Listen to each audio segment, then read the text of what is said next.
Welcome to the Jaron Jarvis channel. I am Jaron Jarvis. Today, I would like to introduce to you, my favorite self. I used to catch glimpses of my favorite self, sometimes. I'm not talking about some kind of metaphorical nonsense. I'm talking about one particular guy. His name was Brent, and he lived in my city and worked in the same business I do. That's how I first noticed him. A photo and byline in an industry newsletter, beside an article I thought maybe I could have written. If I'd had his level of expertise, and probably his connections. I looked up Brent's LinkedIn profile. Every couple of weeks, he posted some kind of pithy, mildly insightful bit of wisdom, and he had a ton of followers. I didn't try to connect, or friend, or follow him. I just stayed aware of him. He looked a little bit like me, had gone to a similar school, and had a career history a lot like mine. It was just all more solid. Better is too general a way to put it, and really doesn't describe the way I thought of Brent. I wasn't envious of him so much as I saw him as being a higher level version of me, racing in the same track, but a lap ahead.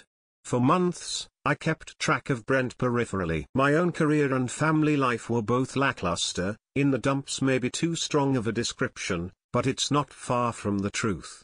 I thought that if I focused on his methods and his success, he'd become my secret mentor in being me. I came to think of Brent as my favorite self. That focus quickly paid off. I'm not sure if my boss's email reply of thanks for getting this to me on time was a compliment or a tacit warning that I'd been falling short, but it started to get better after that. I began actively researching the same topics Brent had been posting about, and it brought some new life to my performance at work. "Hey, Chris," my boss said one morning, "I want you to present those statistics you sent me at the directors' meeting today. Can you give us a 5-minute summary? I want them to have a face to put with the numbers." I surprised myself by not even wanting to say no.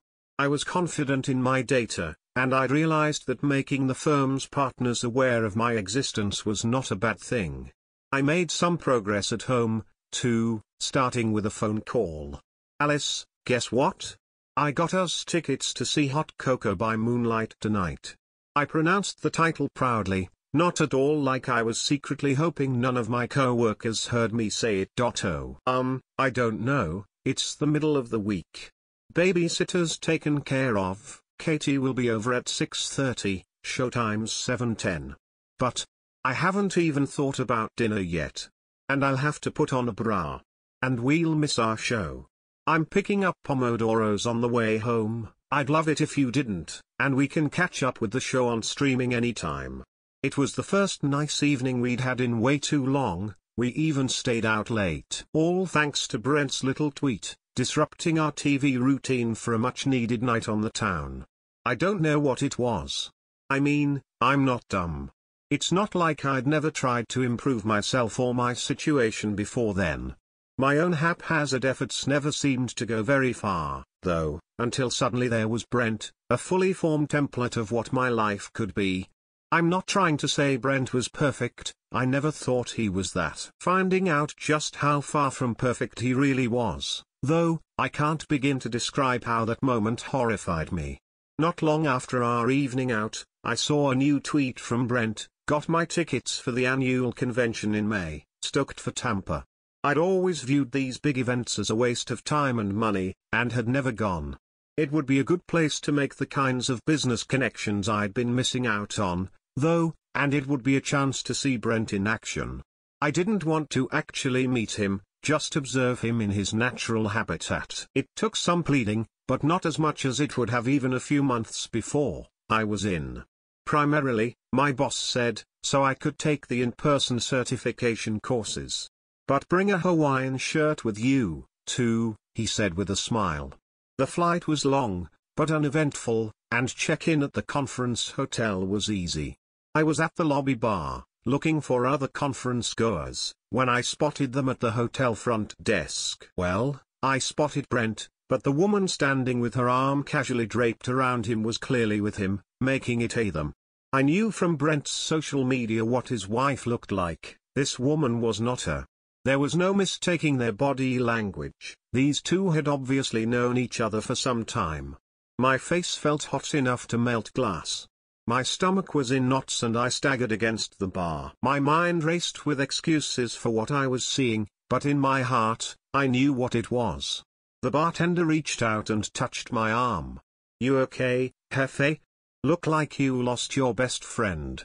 I squeezed my eyes shut, and then opened them again.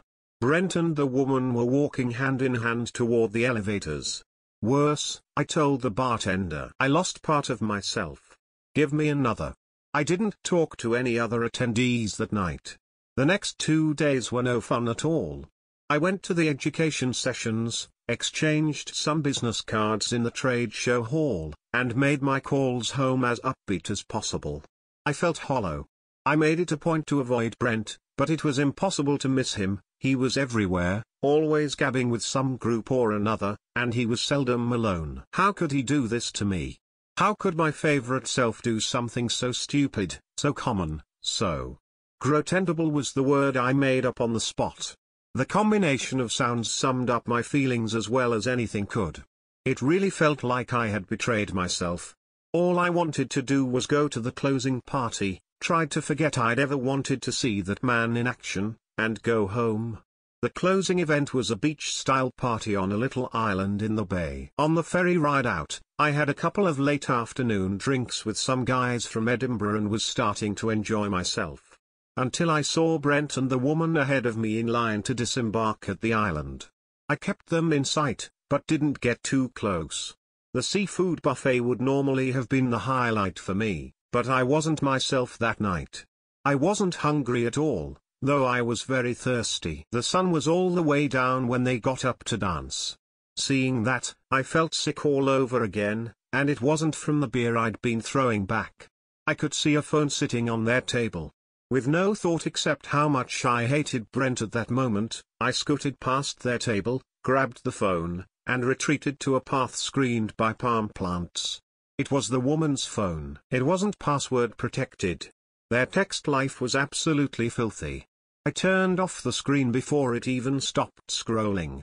I remember standing there, thinking no part of me, no version of me, does this. I had to set it straight. Through the thick leaves, I watched Brent strolling back toward their table alone. I opened the woman's text messages. "Meet me at the North Cove, no people there," I typed and sent to him. I pocketed the phone and waited.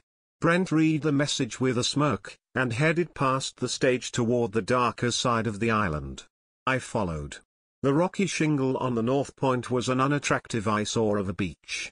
It was unlit and empty. Brent made his way down to the end of the water and stood there, hands in his pockets, looking around. I was going to confront Brent with everything I'd seen. I was beyond mad, and I wanted to make him feel as sick as he'd made me feel. I didn't realize how mad I was, I guess, until I heard him start to loudly call out the saccharine sweet nickname he'd used in his texts with the woman. There was no plan, no thought. I picked up a big rock and brought it down on his head, and he fell face down in the surf. My wrist tingled from the impact. I stood there for a moment, panting with stress and effort, feeling my anger start to turn into something else. I stepped out into the water and the rocks. I looked down at Brent's unmoving body. His white shirt was dark with seawater, and his brown hair stirred in the current. I brought the rock down again. Again. Blood splattered and ran into the sea. I stepped back and looked down at myself. If there was blood on me, the Hawaiian shirt disguised it. I hooked Brent's wallet out of his back pocket and threw it out to sea. My shoes were wet, his were still dry. I put on his shoes and carried mine back toward the lights and the people, scuffing footprints all the way. I don't think anyone noticed me coming around the side of the restroom hut. Brent's table was still empty, so I wiped off the woman's phone as thoroughly as I could and slid it out of my pocket into the greenery by her chair. Brent's shoes went into the boat harbor. I stood in the return line, waiting for the ferry, feeling calmer than I had since the first night in the hotel. I remember chuckling to myself, wondering how much of a mile I had walked in Brent's shoes. I felt relaxed, at peace. I'm still smiling as I sit in our sunny breakfast nook, writing it down so I don't forget the details. I never saw Brent on the news, and never got a call about him. You won't find him in my browser history, and the clothes I wore that night are long gone. At last, I'm my own favorite self again. Lately, though, I've noticed this guy who's really making waves in the business. He's about my age, but his career has seriously taken off. I could learn a few things from him. This guy seems perfect. He's even got almost the perfect family. His wife is always posting photos of the happy couple, their dog, and their 3 children. But the perfect family, the statistics say, has 2.5 children. I hope he doesn't let me down.